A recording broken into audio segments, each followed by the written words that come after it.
Chapter 1: Who Left the Body? Many people who have survived near-death experiences describe the exact same impossible moment. I left my body.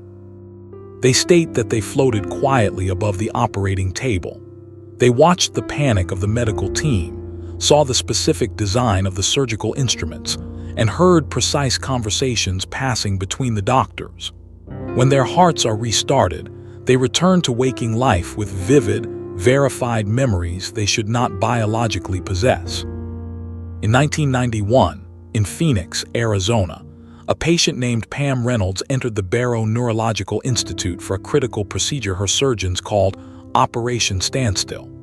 To safely repair a massive aneurysm at the base of her brainstem, her body temperature was intentionally lowered to a fatal 15 degrees Celsius.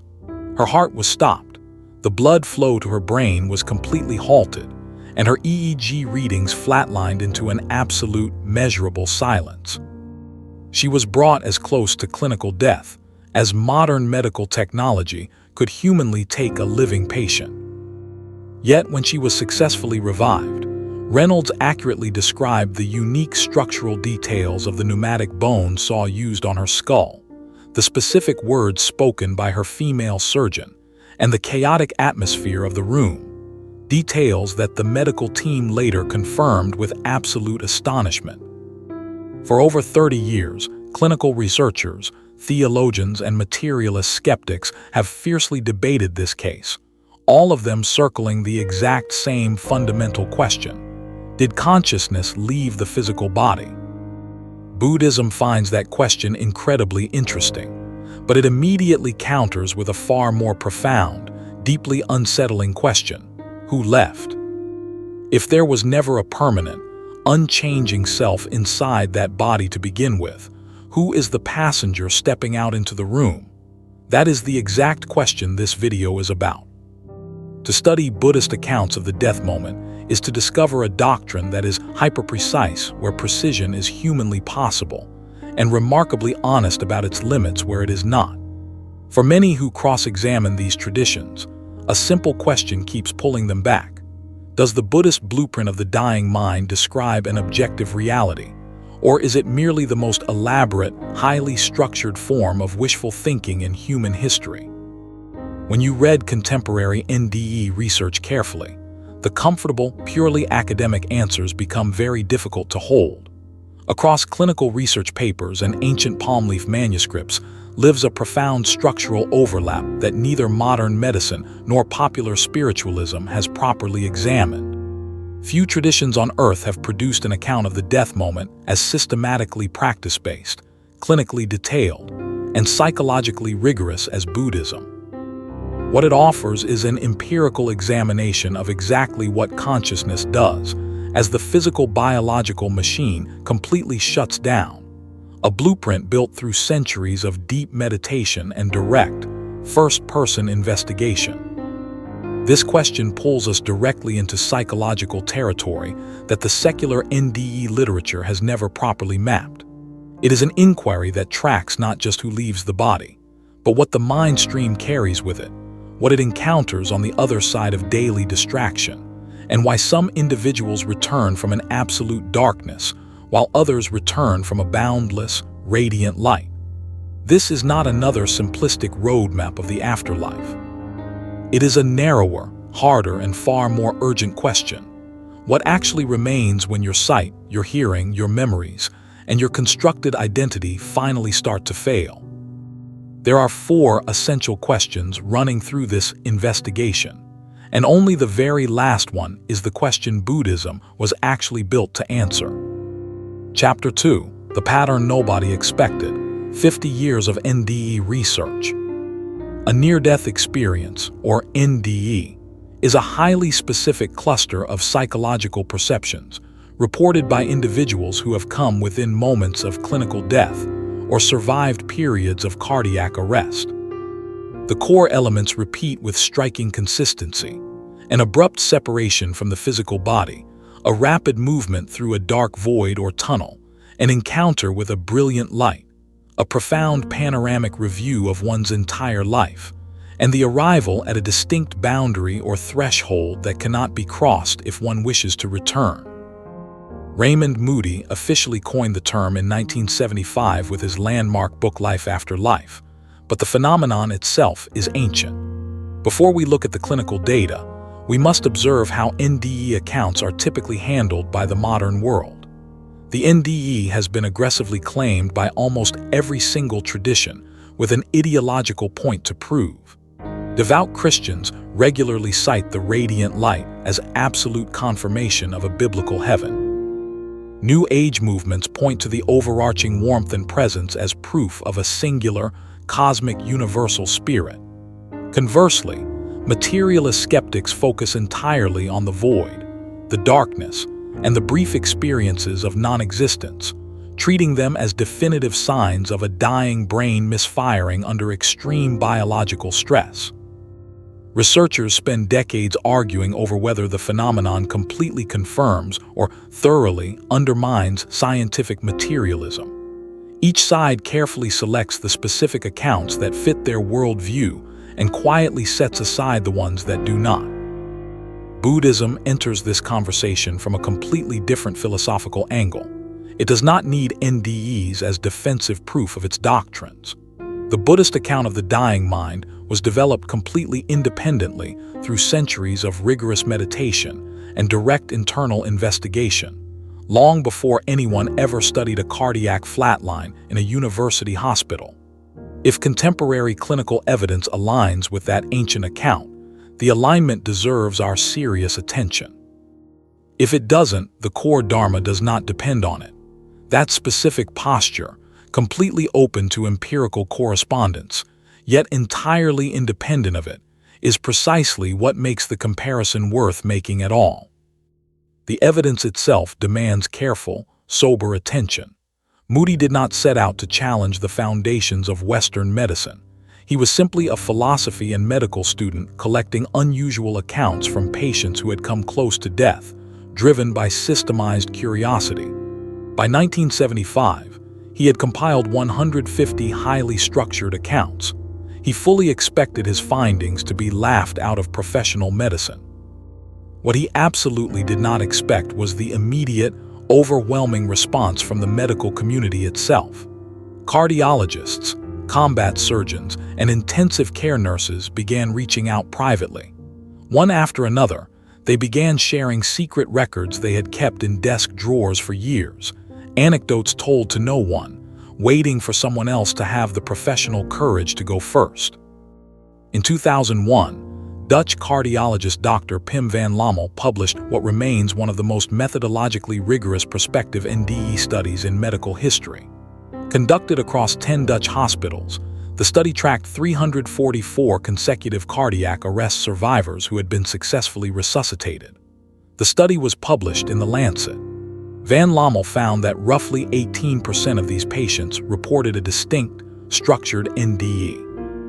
Crucially, these accounts held their precise structural architecture across differences in age, religion, nationality, and prior ideological belief. What did these survivors report?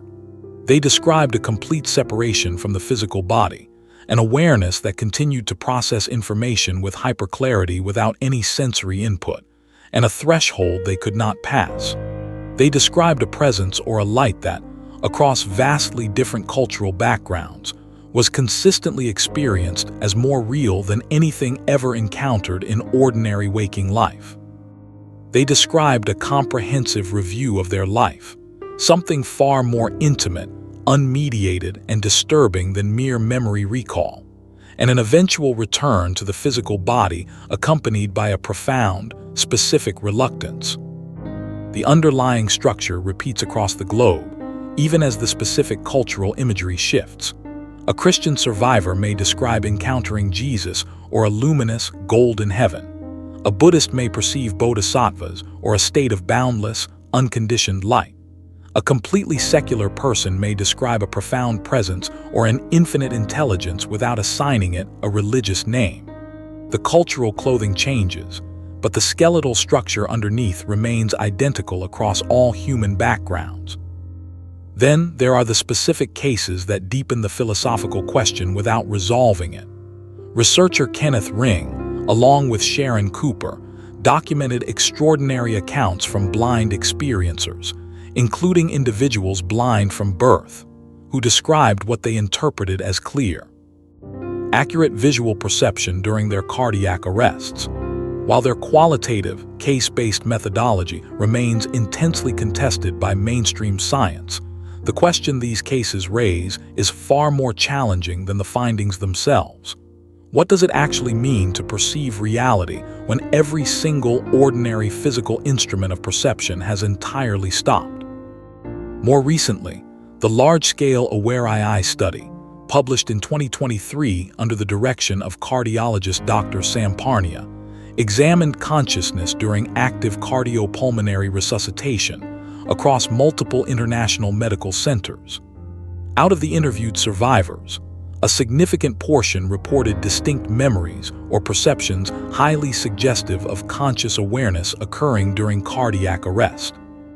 While some identified specific auditory stimuli, none successfully identified hidden visual targets, and real-time EEG data revealed bursts of organized brain activity patterns, occurring much further into prolonged CPR than science had ever previously assumed. The AWARE-II study did not definitively prove that consciousness survives bodily death. Instead, it showed something narrower and far stranger. It demonstrated that awareness-like reports arise directly around the border of cardiac arrest, and that the brain's internal activity during that critical window is infinitely more complex than the traditional flatline narrative suggests. The materialist skeptics deserve their moment here, and a genuine one. Oxygen deprivation, hypercarbia, anesthesia interactions, temporal lobe stimulation, and retrospective memory reconstruction under extreme stress are all highly plausible, valid partial explanations for specific NDE features. Buddhism does not need to deny or fight any of these physical findings. The core doctrine of pratityasamutpada, the law of dependent origination, which states that all human experiences arise strictly through interdependent conditions, fully expects the dying physical brain to contribute its own biological conditions to whatever is experienced at the gateway of death.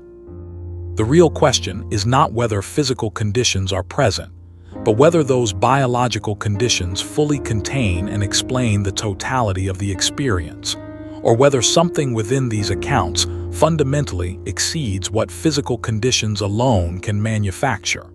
That question remains completely open. A veteran nurse who had spent 2 decades working in cardiac and intensive care units described her very first experience with natural death in a quiet hospice setting, far removed from the loud, digital monitoring equipment she had always depended on. She described it in simple language that stayed with her for years afterward. "Something leaves," she said. She was completely alive, and then, in a fraction of a second, she was gone. I kept looking at the bed, thinking, what is it that actually leaves?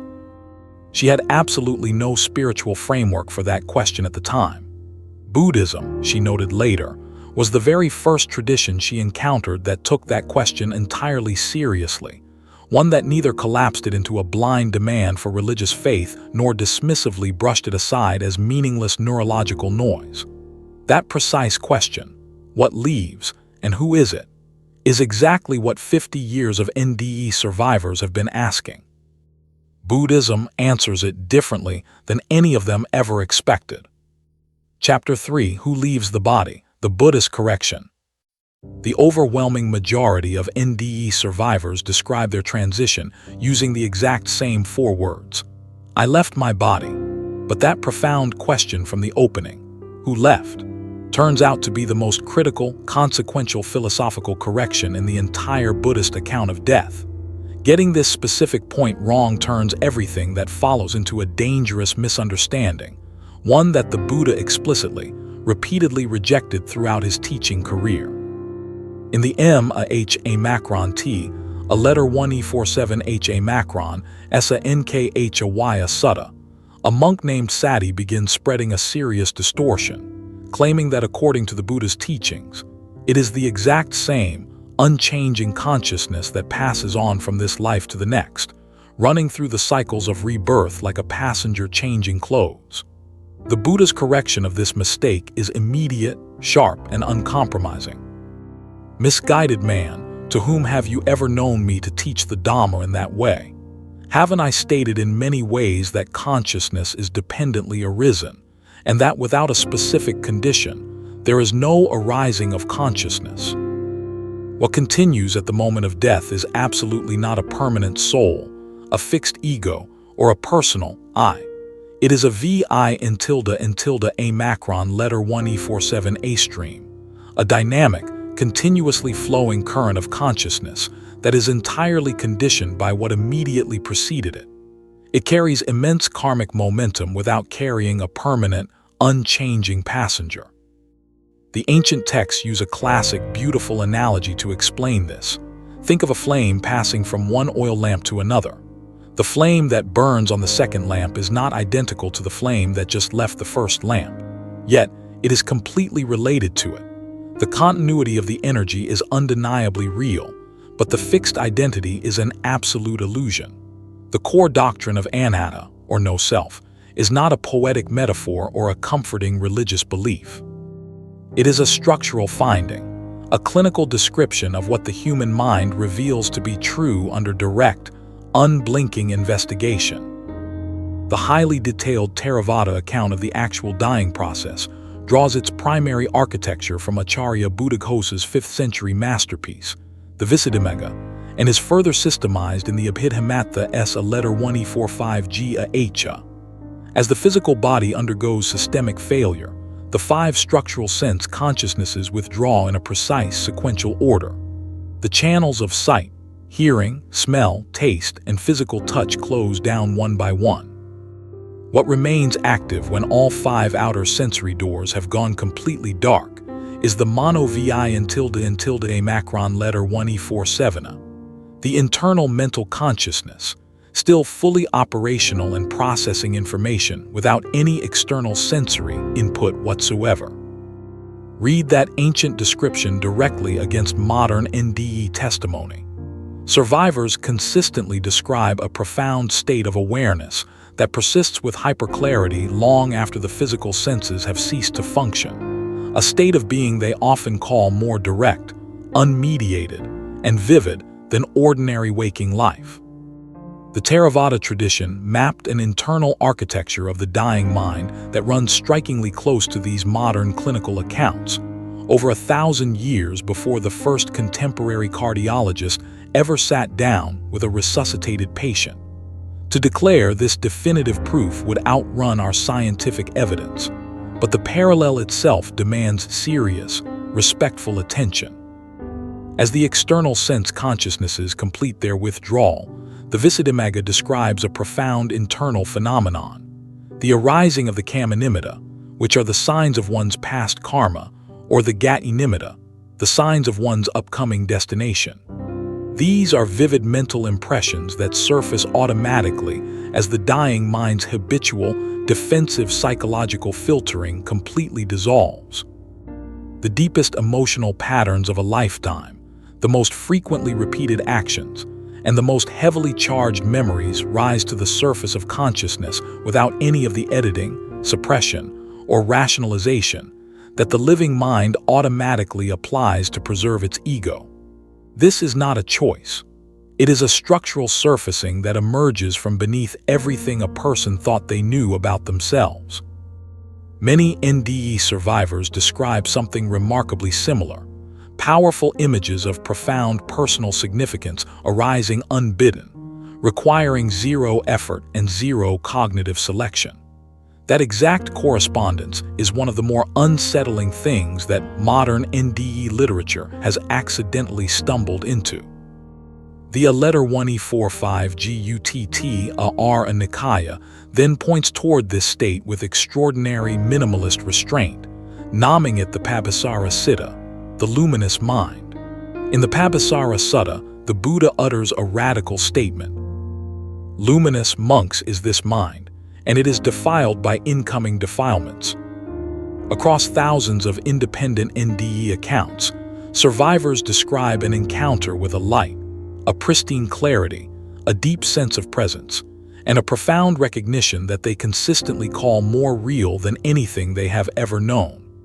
Buddhism makes no dogmatic claim that this light is an external God or definitive proof of an eternal afterlife. Instead, it asks a far subtler, more practical question. What actually happens when pure awareness appears to itself, completely stripped of its usual worldly coverings? There is one further critical point that contemporary secular NDE literature almost entirely overlooks. The jhanas, the deep states of meditative absorption mapped throughout the Pāli Canon, matter intensely here for a very specific reason. They prove that Buddhist practice approached these altered states of consciousness not through blind philosophical belief, but through highly structured internal states that living, healthy practitioners could intentionally enter, systematically examine, and safely return from. In the attainment known as Nirodha, the absolute cessation of perception and feeling, ordinary human perception and feeling cease entirely. This represents the most refined, advanced baseline of internal attainment in Theravada practice. Monastics know this state intimately by repeatedly entering it, emerging from it, and meticulously cross-examining the before and after states of their own minds. A practitioner cannot actively narrate the experience from within the state of absolute cessation. To do so would fundamentally contradict its very nature. But through this systematic process of approach and emergence, Buddhist science learned that ordinary, brain-bound waking consciousness is absolutely not the only mode of mind available to human investigation. This is precisely why the Buddhist blueprint of the death moment is not armchair metaphysical speculation. The map was drawn, at least in part, by internal explorers who had walked sections of the territory while still completely alive. The I that modern survivors believe left the physical body was never quite what they thought it was. It is a continuous, dependently arisen stream of conditioned consciousness, encountering perhaps a brief, unmediated glimpse of what pure awareness is when the crushing weight of a physical lifetime is momentarily lifted from it. Chapter 4, The Unbearable Mirror, Essa Letter 1E45 KHA Macron R. and the Life Review. Buddhism does not spend its time asking where the soul goes. It asks something far more urgent. What did the mind carry with it? One of the most frequently cited and heavily documented accounts in modern NDE research belongs to a professional mechanic named Tom Sawyer, whose life review completely shifted the direction of the clinical researchers listening to him in 1978. While working in his garage, a massive truck slid off its jacks, crushing his chest and leaving him clinically dead for 15 minutes. What Sawyer described experiencing afterward was not a standard, pleasant memory reel of his life. It was a profound, unblinking moral reckoning. During his panoramic life review, Sawyer was forced to completely relive a violent fistfight he had initiated years earlier during his youth. Except this time, he did not experience the fight from his own perspective. He experienced it entirely from the perspective of the other man. He felt all 32 blows he had personally inflicted landing squarely on his own face. He experienced the terrifying sensation of his own teeth cracking, the hot taste of blood pouring into his mouth, and the absolute paralyzing terror of the man on the receiving end of his rage. Every single sensation, every downstream psychological consequence was felt directly, not watched as a detached observer, but lived as a current reality. This specific detail radically separates the NDE life review from any pre-existing framework found in conventional Western psychology. Human memory is inherently first-person, highly defensive, and profoundly subjective. What Sawyer and countless other survivors describe is structurally different. An absolute, unmediated confrontation with the complete, raw consequence of one's own actions from the outside world, with zero personal editing available, zero self-justification allowed, and absolute zero access to the convenient narratives that the living mind spends decades carefully constructing. Buddhism has a precise name for the mental forces that rise to the surface at that exact moment. A letter 1E45KH, a macron R. The Dhammapada opens with an uncompromised psychological law. Mind precedes all mental states. Mind is their master. Mind is their maker. The actions, thoughts, and volitions of a human lifetime do not simply vanish into the past. They leave deep, structural impressions. A letter 1E45KH, a macron R a S. Within the Siddha Santana, the continuous mind stream. These deep internal impressions continuously shape your present perception, drive your subconscious habits, and forge the literal character of your consciousness. When the daily noise and habitual filtering of the physical body dissolve at the moment of death, these impressions surface automatically. They do not arrive as an arbitrary punishment or a divine judgment handed down from an external authority. They arrive as simple, honest weight. The Kammanimita, the internal signs of your actions, arise organically from your own mind's deeply carved grooves. The most frequently repeated actions, the most emotionally charged choices, and the deepest channels cut by a lifetime of volitional decisions finally stand exposed. This is why life review accounts share a haunting character that secular researchers find consistently difficult to categorize. Survivors do not experience their past actions as a dry list of historical events they merely remember. They experience them as living realities they must actively relive from every single side simultaneously. The hidden cruelty and the quiet kindness, the deliberate harm and the unthinking, anonymous generosity, all of it is directly felt, not just observed. Karma, in authentic Buddhist doctrine, is absolutely not a cosmic ledger kept by a celestial judge. It is an empirical description of how volitional action fundamentally shapes the mind that performs it. And when the physical body finally comes to a halt, that deeply shaped mind is forced to meet itself exactly as it is, without the daily morphine of distraction. The living mind works incredibly hard every single day to maintain a highly flattering, coherent self-narrative. It minimizes its faults, it rationalizes its cruelties, and it comfortably remembers its good intentions rather than its actual real-world consequences. When that biological machinery completely stops, what remains is what was actually done.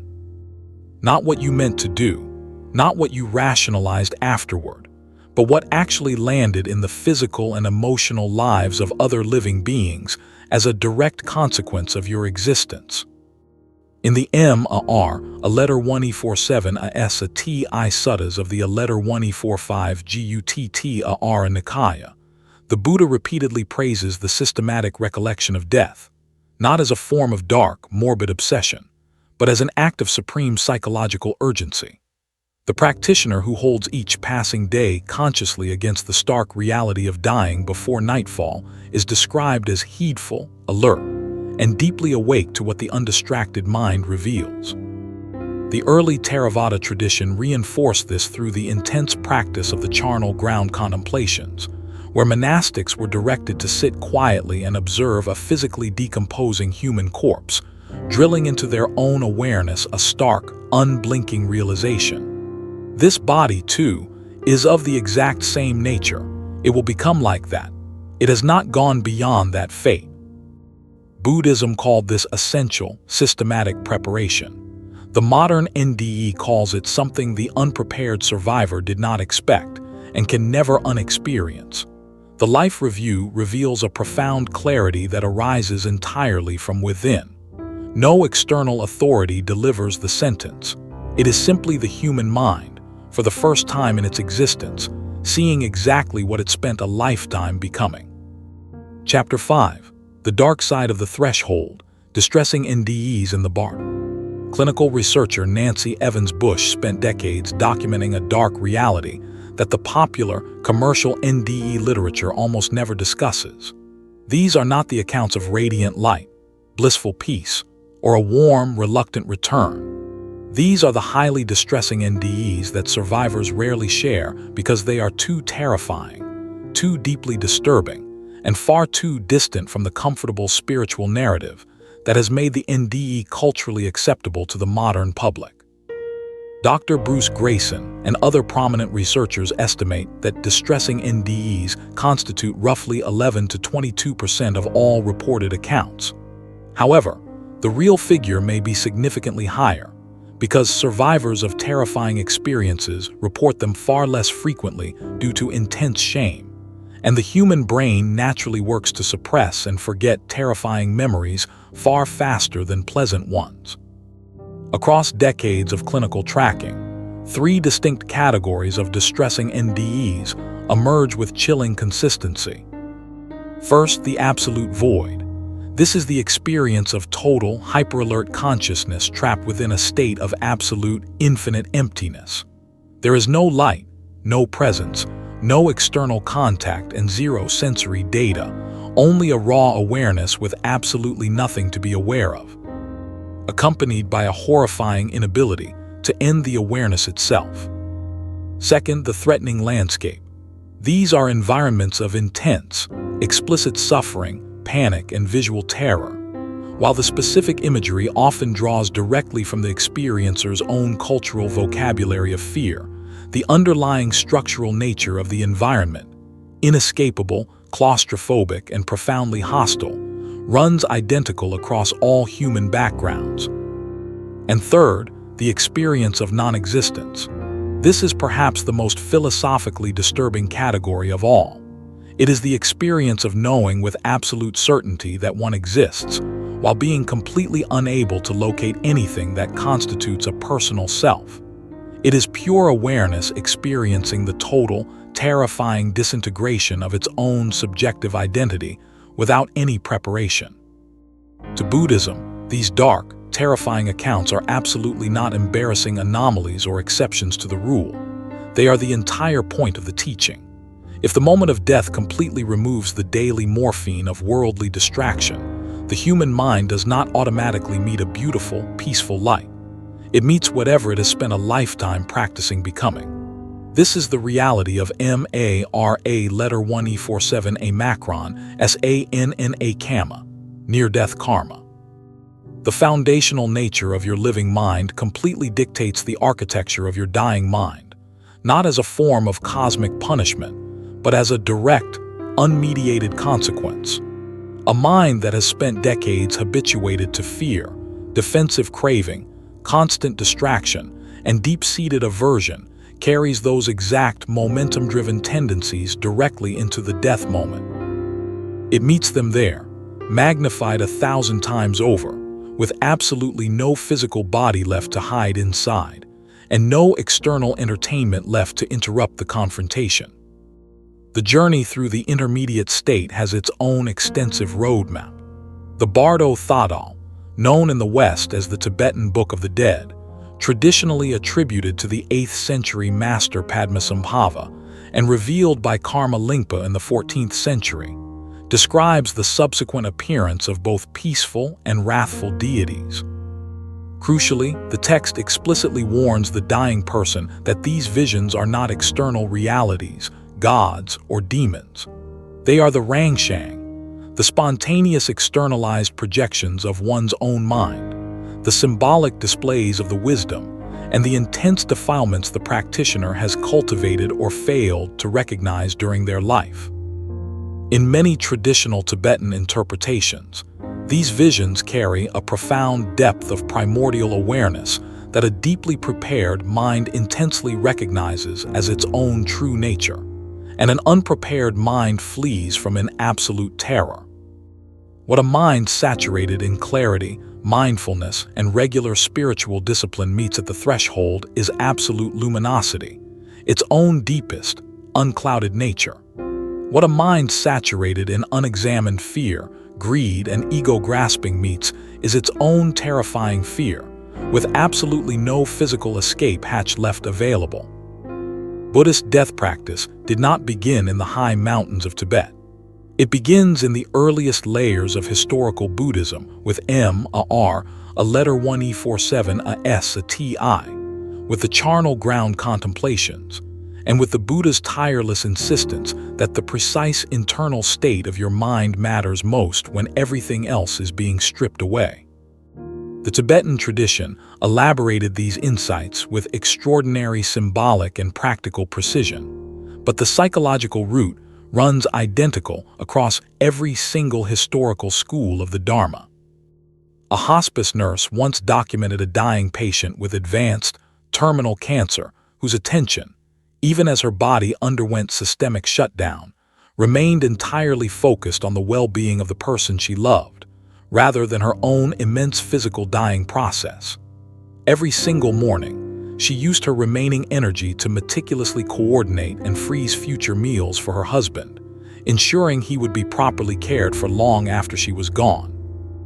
This account proves absolutely nothing from a strict medical standpoint, but it illustrates the foundational Buddhist point with beautiful clarity.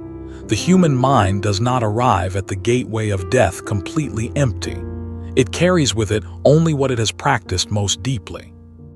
A mind oriented entirely toward another's well-being, steeped in K-A-R-U letter 1E47 a macron, which means compassion, has, at the critical moment of transition, naturally loosened the tight, defensive ego grasping that generates the vast majority of the terror of dissolution. Finally, there is an extraordinary piece of contemporary evidence proving that Buddhist death practice is absolutely not a collection of theoretical ideas. The phenomenon of tukdam. This refers to advanced Tibetan masters who enter a profound state of deep meditative awareness at the exact moment of clinical death, remaining suspended within it, by all external medical evidence, for days or even weeks after their hearts have completely stopped. During tukdam, the physical body completely resists normal post-mortem decomposition. The skin remains remarkably supple, the chest area retains a distinct, localized warmth, and the face holds an expression of pristine clarity and meditative presence unlike anything ever produced by ordinary biological death. Skeptical morticians and secular medical professionals have documented this independently. Researchers at the University of Wisconsin-Madison Center for Healthy Minds have actively documented slowed post-mortem decomposition across multiple verified tukdam cases. While earlier, EEG-focused research found no detectable electrical brain activity after clinical death had occurred in these individuals, the physical traces remain undeniable. Tukdam does not dogmatically prove Buddhist metaphysics, but it demonstrates something profoundly interesting. Buddhist death practice is so intensely serious that modern science has begun studying its physical, biological traces left behind on the human corpse.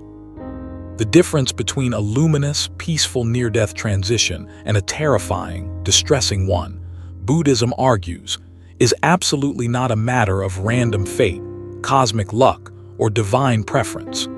It is the raw character of a human lifetime's mental cultivation, remorselessly meeting itself when absolutely nothing else remains to look at. Chapter 6. The question that doesn't wait for death. Buddhism does not make a dogmatic claim that near-death experiences definitively prove the reality of rebirth. That specific intellectual precision matters immensely. The Buddha explicitly classified certain cosmic questions as avyakata, the undetermined, or the unanswerable. Whether consciousness permanently persists after the absolute dissolution of the physical body, and whether what NDE survivors encounter in the tunnel constitutes definitive scientific evidence of an eternal survival. Both of these questions fall squarely into that silent category. The Buddha was not being evasive or coy when he refused to answer them. He understood that claims that outrun direct, first-person investigation are not wisdom. They are merely speculation wearing wisdom's clothes. What Buddhist doctrine holds with absolute unanimity across Theravada, Mahayana, and Vajrayana, despite their massive historical and ritual disagreements, is a single, unshakable position consistent across schools and centuries. The mind you bring to your death is the exact mind you have cultivated in your life. There are no exceptions to this law. There is no magical, last-minute reversal, and no superficial ritual compliance that can ever substitute for the actual structural character of the mental habits you build across a normal lifetime. The most carefully preserved death scene in all of classic Buddhist literature is the Buddha's own passing, documented in the Mahaparinibbana Sutta. He does not die in a state of sudden surprise, confusion, or unconsciousness.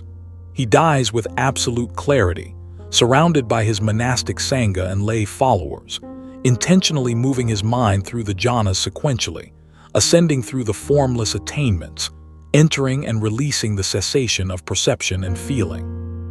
His very last recorded words on earth, translated from the original Pāli, are not a prayer, a mantra, or a last rite. Visuddhimagga s a letter 1e45 kh a macron r a macron, apamadina sampadetha. All conditioned things are subject to decay. Work out your own liberation with absolute diligence. It was an explicit instruction delivered directly from the threshold of death. Every single tradition of Buddhist death practice has oriented its compass toward that specific model ever since. The prepared death, the death entirely without surprise, the mind that meets its final moment of dissolution with profound recognition rather than screaming terror. This is why the Theravada monk cultivates M, a R, a letter 1e47, a S, a T, I daily, anchoring each morning in the realization that this fragile life can end at any moment, and that the mind meeting that ending is the exact mind being constructed right now. This is why the Tibetan practitioner rehearses the subtle dissolutions of the death moment in deep retreat for decades before the actual day arrives. This is why the Zen practitioner understands that every single moment of clear, undistracted, present moment attention is, in a profound sense, a direct preparation for the moment when attention is all that remains. None of them are attempting to purchase a better afterlife through spiritual achievements. They are attempting to understand the nature of the mind so completely, so directly, that even its final, dramatic collapse strips away no familiar landmarks and holds absolutely no surprises. 50 years of contemporary Western NDE research and 2.5 millennia of internal Buddhist inquiry have arrived from completely opposite directions at the exact same human threshold. The sequential withdrawal of the physical senses, the automatic surfacing of what the human mind has actually become, and a depth of raw awareness that the dying process cannot seem to extinguish. The physical body matters immensely. The biological brain matters immensely. Buddhism does not deny this reality, but it completely refuses to treat the physical brain as the entire story of consciousness. Consciousness arises through an intricate web of conditions, bodily, mental, karmic, and relational, not through a single, isolated material cause. This is the law of pratidyasamutpada functioning at the ultimate boundary of human existence. Whether consciousness persists beyond the absolute cessation of the physical body remains a completely open question, one that the external NDE data has never managed to fully close, and a question the Buddha consistently declined to answer from an academic standpoint. But whether the precise state of your consciousness at death accurately reflects the character of a lifetime's mental cultivation, that question Buddhism answered long ago, and it has not retreated a single inch from it since. Many NDE survivors report one striking, universal consequence upon their return to waking life: a dramatic, permanent reduction in their fear of death. This shift does not occur because their experience was comfortable, or because they received a verbal assurance about what waits beyond the veil. It occurs because they briefly, accidentally, and without any prior preparation, encountered a depth of awareness in themselves that the entire dying process could report. Buddhism does not reduce that profound meeting to a single, rigid label. In the Theravada tradition, it speaks of the Pabhasara Siddha, the inherently luminous mind, defiled by incoming defilements but pristine in its core nature. In the Mahayana tradition, it speaks of Tathagatagarbha, Buddha nature, the radical seed of awakening present within every single sentient being. In the Tibetan Vajrayana tradition, it speaks of Rigpa, the clear light of unconditioned awareness that the death moment naturally reveals to those who are prepared to recognize it. These are different vocabularies, developed across different centuries, but the exact same internal discipline lives beneath them all. Learn to recognize the nature of your mind before death forces your hand. The Buddha did not leave behind a rigid dietary law or a collection of dogmatic beliefs about the afterlife. He left behind a dynamic, empirical path. What you choose to do along that path matters immensely, but perhaps not nearly as much as whether you can look with absolute, unblinking honesty at the mind that is doing it. Before looking for an easy rule or a comfortable story to soothe your fear of the end, try looking directly into your own present awareness and asking yourself, when the world is completely stripped away, what is actually happening in your mind?